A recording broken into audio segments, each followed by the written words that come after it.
Darius Wilson's calloused hands gripped the wrench, his knuckles scarred from years of fixing engines in a grimy auto shop in south-central Los Angeles. It was September 10th, 2001, and the 32-year-old black mechanic was finishing a long shift at Manny's garage, the air thick with oil and the hum of a radio playing Tupac. Darius was a quiet man, his broad shoulders carrying the weight of a life shaped by loss. His father killed in a drive-by when he was 12, his mother Clara raising him and his sister Aisha on a janitor's wage. He'd learned early to keep his head down, but that night keeping quiet wasn't an option.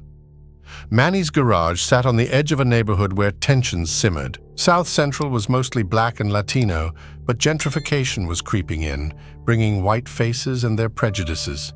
Darius's co-worker, Miguel Torres, a 19-year-old Latino apprentice, was closing up when three white men in their 20s rolled up in a beat-up Chevy. Their shaved heads and swastika tattoos screamed trouble. The leader, Kyle Brennan, a lanky 25-year-old with a scar across his cheek, spat on the ground and demanded Miguel fix their truck for free. "You wetbacks work cheap, right?" Kyle sneered. Miguel froze, his hands trembling. Darius stepped out from the shop, his voice low but firm. "We're closed. Pay or leave." Kyle's eyes narrowed, his buddies chuckling. "You talking to me, boy?" he said, the slur dripping with venom. Darius didn't flinch, his 6'2" frame towering over Kyle. "I said leave." The standoff lasted seconds before Kyle backed off, muttering, "This ain't over." Darius watched them peel out, his gut telling him trouble was coming. It came fast. 2 nights later, on September 12th, Darius was walking home down Florence Avenue, the city still reeling from 9/11's news. The streets were tense, sirens wailing in the distance. He didn't hear the footsteps until it was too late. Kyle and his crew jumped him from an alley, their fists and boots relentless. Darius fought back, cracking one guy's jaw, but there were too many. A steel pipe slammed into his ribs, another into his skull. He hit the pavement, blood pooling under his face, the world fading as Kyle whispered, "Should have stayed in your place." They left him for dead, his wallet untouched. This wasn't about money. Aisha, his 24-year-old sister, found him after he didn't come home. She called 911, her screams piercing the night. At the hospital, doctors stitched Darius up. 3 broken ribs, a fractured cheekbone, and a concussion. Clara sat by his bed, her hands clasped in prayer, her face etched with fear. The LAPD took a statement, but Officer Daniel Holt, a white cop with a bored expression, barely listened. "Gang thing, probably," Holt said, ignoring Darius's description of the tattoos in Kyle's face. "We'll look into it." They didn't. Darius was back at work by October, his body aching but his resolve hardened. He recognized Kyle's truck parked near a bar on Normandy Avenue and reported it to the police. Nothing happened. Miguel, shaken, quit the shop, whispering to Darius, "They're Aryan Brotherhood, man. You can't win." Darius didn't care. He wasn't raised to run, but the cost was rising. On October 15th, someone slashed Clara's tires and spray-painted N********* go home on her apartment door. Aisha, a nursing student, started carrying a knife, her eyes scanning every street. The second attack came on November 3rd. Darius was locking up the garage when a Molotov cocktail crashed through the window. Flames roared, swallowing tools and tires. Darius barely escaped. His arm burned, the shop reduced to ash. The fire department called it arson. The police called it unrelated. Darius knew Kyle's crew was behind it. He confronted Manny, his boss, begging him to install cameras. Manny, scared, refused. "I can't afford trouble, Darius. Maybe you should lay low." Laying low wasn't in Darius's blood. He started asking around, tracking Kyle's crew to a dive bar called the Iron Cross, a known hangout for white supremacists. On November 20th, he went there, not to fight, but to watch. Inside, Kyle bragged about teaching lessons to those people. Darius recorded it on a cheap camcorder, his hands shaking with rage. He took the tape to a community activist, Reverend James Carter, who'd been fighting hate crimes since the '92 riots. Carter's eyes darkened as he watched. "This is bigger than you, Darius. These guys are connected." The tape changed everything, and nothing. Carter sent it to the police and a local news station. The story aired on December 5th, naming Kyle Brennan as a suspect in hate crimes. The community rallied with protests outside the Iron Cross, but the police dragged their feet, claiming insufficient evidence. Kyle's crew, enraged by the exposure, doubled down. On December 12th, they targeted Aisha. She was walking home from a night class when they grabbed her, dragging her into a van. They beat her, broke her arm, and carved a swastika into her thigh with a blade. "Tell your brother to shut up," they hissed before dumping her on a street corner.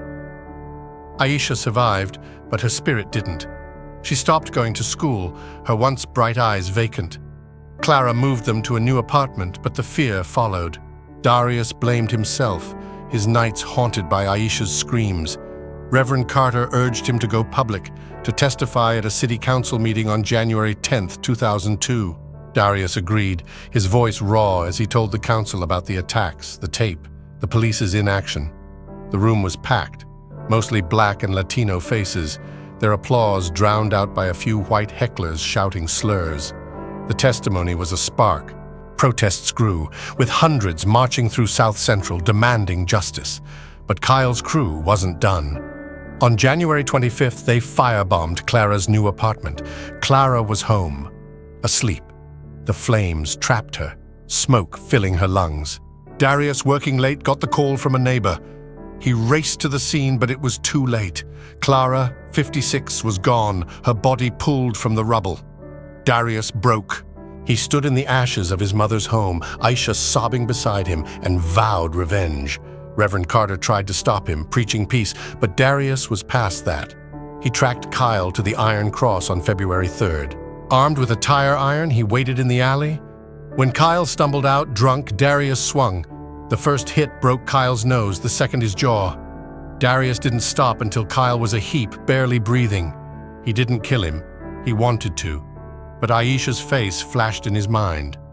Darius turned himself in the next day.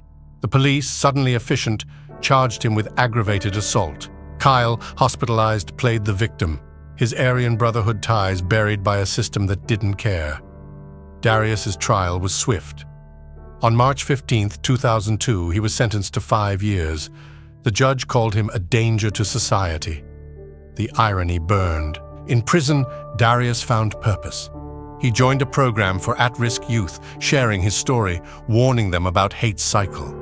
Aisha visited, her arm healed, but her thigh scarred. She was studying again, inspired by Clara's memory. The community didn't forget. Reverend Carter's protest led to Kyle's arrest in 2003, after new evidence tied him to Clara's murder. He got life. It wasn't enough, but it was something. Darius was released in 2006, his body older, his heart heavier. He rebuilt, opening a small garage with Aisha's help. South Central was changing, but the scars of 2001 remained. Darius's fight had cost him everything: his mother, his freedom, his peace. But it also lit a fire. His story spread, a warning and a call. Hate doesn't win unless you let it. Darius Wilson stepped out of Chino State Prison on a blistering August morning in 2006, his eyes squinting against the California sun. At 37, he was leaner, his hair flecked with gray, his body marked by scars from the streets and the cell block.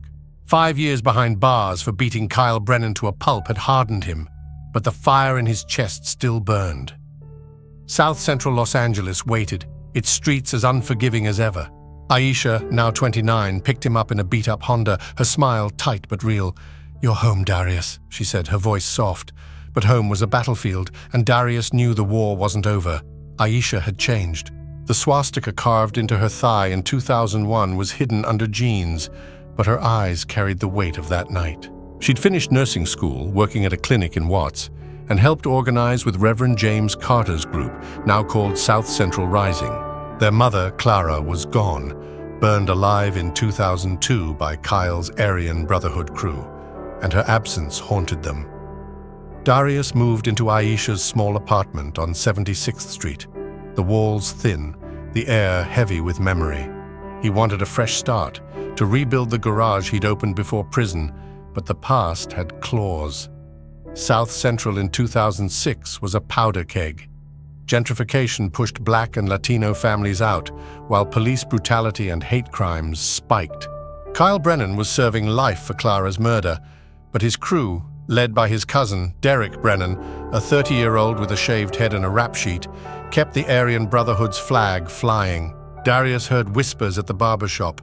Derek was hunting troublemakers, and Darius's name was at the top of the list. He ignored the warnings, focusing on work. By September, he'd leased a small lot on Florence Avenue, turning it into Wilson's auto repair with Aisha's savings and a loan from Reverend Carter. The garage was modest, a concrete slab, a lift, and a sign painted by a local kid. But it was his. Neighbors stopped by, their nods a quiet respect. "You're back, man," said Mr. Gaines, a 60-year-old mechanic who'd known Darius's father. "Don't let him break you again." Trouble found him fast. On September 25, 2006, Darius arrived at the garage to find the windows smashed, tires slashed, and N**********die scrawled in white paint across the wall. He clenched his fists, his breath ragged. Aisha, helping with the books, begged him to call the police. Darius laughed bitterly. "They didn't help Ma, they won't help now." He cleaned up alone, scrubbing the paint until his hands bled, but the message lingered. The police came anyway, tipped off by a neighbor. Officer Ryan Phelps, a white cop with a buzz cut, took one look and shrugged. "Vandalism's common here," he said, his pen barely moving. Darius mentioned Derek Brennan, but Phelps cut him off. "No proof, no case. Stay out of trouble, Wilson." The dismissal was familiar, a slap Darius had felt his whole life. October brought worse. Aisha started getting calls, no voice, just heavy breathing. On October 12th, someone left a pig's heart on her doorstep, a note pinned to it, "You're next." Darius wanted to hunt Derek himself, but Aisha grabbed his arm. "You'll go back to prison, Darius. We can't lose you too." Reverend Carter urged caution, saying South Central Rising was planning a rally to pressure the LAPD. Darius nodded, but his blood boiled. The rally on October 20th drew 300 people, their signs demanding justice for hate crimes. Darius spoke, his voice raw, recounting Clara's death, Aisha's scars, his own beating. The crowd roared, but Derek's crew watched from across the street, their tattoos gleaming under streetlights. That night, as Darius locked up the garage, a brick sailed through the air, grazing his temple. He stumbled, catching a glimpse of Derek's smirk before the crew vanished. Blood trickled down his face, but he refused Aisha's pleas to go to the hospital. "They want me weak," he said. "I ain't giving them that." The betrayal came from within. Darius had hired a young mechanic, Jamal Reed, a 22-year-old black kid from Compton who seemed eager to learn. Jamal was good with engines, his laugh easy, but Darius didn't see the desperation in his eyes. Jamal owed money to a dealer, and Derek's crew knew it. On November 5th, they offered him a deal. Sabotage Darius, and his debt was clear. Jamal, scared, agreed. On November 10th, Darius found the garage's hydraulic lift tampered with, nearly crushing him when he worked on a truck. Tools went missing, invoices vanished. He confronted Jamal, who broke down, sobbing. "They said they'd kill me, man." "I didn't have a choice." Darius fired him, his voice cold. "You chose wrong." But the betrayal cut deep, a reminder that fear turned brothers into enemies. Derek's crew escalated. On November 18th, they targeted Aisha again. She was leaving the clinic when a van screeched up. Two men grabbed her, slamming her against the wall, their fists pounding her ribs. "Your brother's dead," one hissed. A passerby's shout scared them off, but Aisha was left with cracked ribs and a fractured wrist. At the hospital, Darius held her hand, his rage a volcano. "I'm ending this," he said. Aisha, wincing, shook her head. "You can't fight hate with hate." But hate was all Darius had left. He tracked Derek to a warehouse in Inglewood on December 3rd, a known Brotherhood hangout. Armed with a crowbar, he slipped inside, finding Derek and 3 others counting cash from a drug deal. Darius didn't hesitate. He swung, cracking Derek's arm, then another's skull. The fight was brutal, fists and boots flying, Darius's ribs screaming from old injuries. He left them bloodied, Derek gasping on the floor. "Come for me again, you're dead," Darius spat. He thought it was over. He was wrong. On December 15th, the garage burned again. This time it was no Molotov. Accelerant soaked the walls, the fire surgical. Darius watched from across the street, flames reflecting in his eyes. The fire department saved half the structure, but the message was clear: no mercy. The final blow came on January 7, 2007. Aisha was shot walking to her car after a South Central Rising meeting. A single bullet pierced her lung, fired from a rooftop. She died in the ambulance, her last words to Darius over the phone: "Don't give up." She was 30. The police called it a stray bullet, but Darius knew Derek's crew had pulled the trigger. Reverend Carter organized a vigil, 500 strong, but Darius didn't attend. He was done with prayers. On January 20th, he found Derek at the Iron Cross. No crowbar this time, just a gun he'd bought off the street. Derek laughed, bloodshot eyes mocking. "You gonna shoot me, boy?" Darius's hand shook, Aisha's voice echoing. He lowered the gun. "You're not worth it." He walked away, leaving Derek to the cops, who finally arrested him after Carter's group leaked new evidence tying him to Aisha's murder. Derek got 25 years. Darius was broken but not beaten. By March 2007, he reopened the garage, smaller, scarred like him. South Central Rising grew, fueled by Aisha's memory. Darius mentored kids, teaching them engines and resilience. The Brotherhood's grip weakened, but racism didn't die. It just changed faces. Darius fought on, his mother's courage, Aisha's fire burning in him. He'd lost everything, but he'd found something too, a reason to keep standing. Darius Wilson's hands trembled as he tightened a bolt under a rusted Chevy, the dim light of his rebuilt garage casting shadows across his scarred face. It was March 28, 2007, and South Central Los Angeles pulsed with the same restless energy that had claimed his mother, Clara, and sister, Aisha. At 37, Darius was a ghost of the man he'd been, his broad frame stooped from grief and prison, his eyes hollow but burning. Wilson's auto repair was his lifeline, a patched-together monument to everyone he'd lost. But the streets didn't forgive, and the Aryan Brotherhood's shadow loomed larger than ever. Derek Brennan was locked up, sentenced to 25 years for Aisha's murder, but his crew had a new leader, Travis Holt, a 33-year-old ex-con with a shaved head and a swastika inked across his neck. Travis was smarter than Derek, his hatred colder, his connections deeper. Word on the street was he'd sworn to finish what Kyle and Derek started, and Darius's garage was target number one. Reverend James Carter warned Darius at a South Central Rising meeting, his voice low. "They're planning something, son. You need to watch your back." Darius nodded, but watching his back hadn't saved Clara or Aisha. The garage was more than a business now. Darius mentored kids from the neighborhood. 16-year-old Terrell King, a wiry teen with a quick smile and a rap sheet for petty theft. 15-year-old Maya Lopez, a Latina girl whose poetry rivaled Aisha's. They called him Unk, their trust a fragile gift.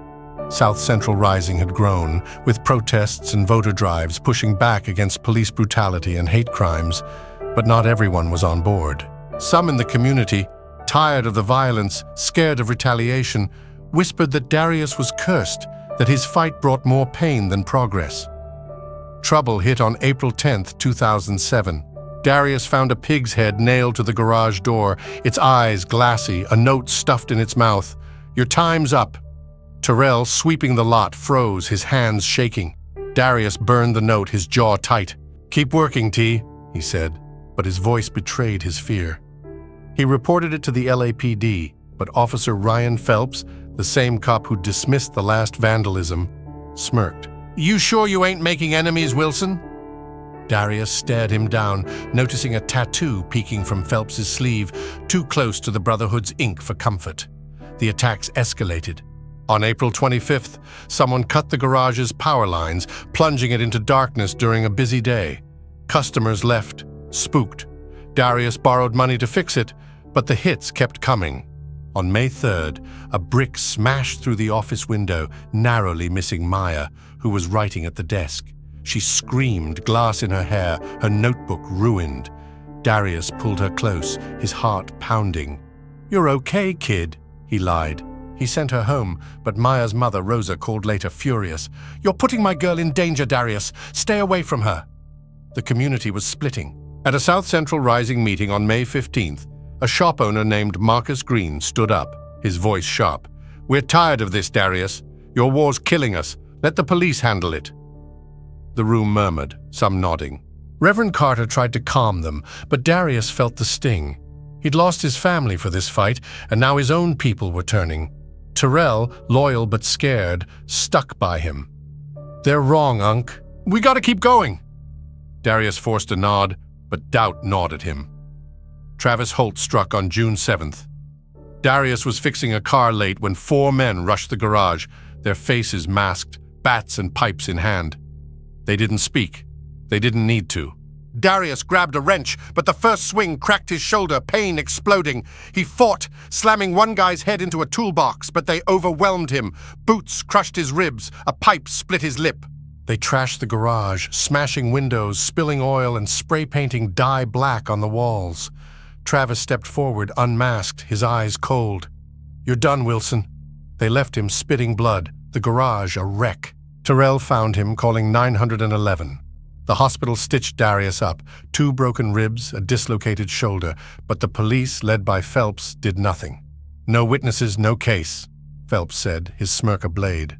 Darius knew Phelps was dirty, probably on the Brotherhood's payroll. Reverend Carter pushed for an investigation, but the LAPD stonewalled. South Central Rising organized a protest on June 15th, 200 strong, but the media barely covered it. Darius, bandaged and limping, spoke, his voice hoarse. "They want us broken. We ain't." But inside he was cracking. The betrayal came from Terrell. The kid was loyal, but fear was stronger. Travis's crew cornered him on July 2nd, offering cash and a promise. "Betray Darius, and you're safe." Terrell, 16 and drowning in guilt, planted a tracking device in the garage's office.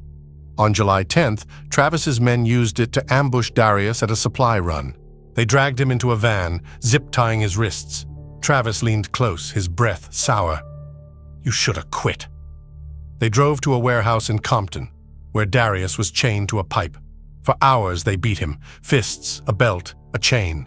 Travis carved "traitor" into his arm with a knife, the pain blinding. "South Central's ours now," Travis said. They dumped him barely alive on a street at dawn. A passerby called 911, and Darius woke in the hospital, his body a map of bruises. Reverend Carter sat by his bed, his face grim. "Terrell told me everything. He's gone, left town." Darius didn't speak. The kid's betrayal hurt worse than the cuts. He refused to see anyone, even Carter, his mind replaying Clara's screams, Aisha's last words. The doctors said he'd recover, but recovery wasn't living. South Central Rising kept fighting, but Darius pulled back. The garage limped on, half its customers gone. Maya returned against her mother's wishes, her poetry now about loss. "You're still here, Unc," she said, her voice fierce. Darius didn't answer. He was tired, his soul heavy with ghosts. The final tragedy hit on September 5th, 2007.